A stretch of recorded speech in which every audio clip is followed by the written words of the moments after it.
Hey, what's up, Coach? My name is Scott Larkin, and I like to go around asking coaches, what is the tipping point between a good and a great coach? And today I wanted to share a couple things that I've learned through my coaching career.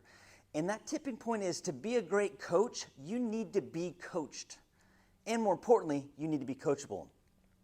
So what do I mean by that? The best coaches out there, they still need to have coaches. And I want to give you a couple examples.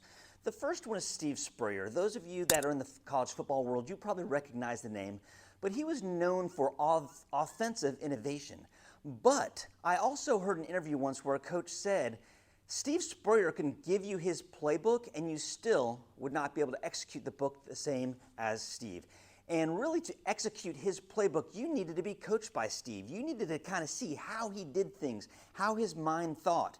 And oftentimes, again, if you listen to other players, they would tell you that even though he had his playbook right there, he oftentimes would go down on the ground in the middle of a game and draw a play in the sand. That's how his mind thought. Another example that I love to use is Coach Saban, Nick Saban. Arguably one of the best coaches of all time. Not just best college football coaches, but arguably one of the best coaches of all time. And if you really look at Nick, you can now see the tree of coaches that have grown under him. There are head coaches all over the country that at some point worked for and under Coach Saban.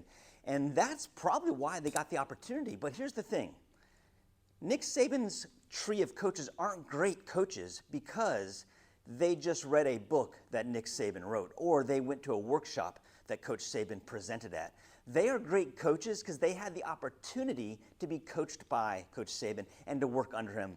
And now they are great coaches around the country. And I think more importantly, Coach Saban has been known also in more than a handful of cases to rehab coaches. There's been great successful head coaches out there that something has happened in their career. They've got knocked off the horse. They've gone back and worked for Coach Saban, as an analyst or something like that, and did that for a couple years, and then went back out, became a head coach again, and now they are successful coaches.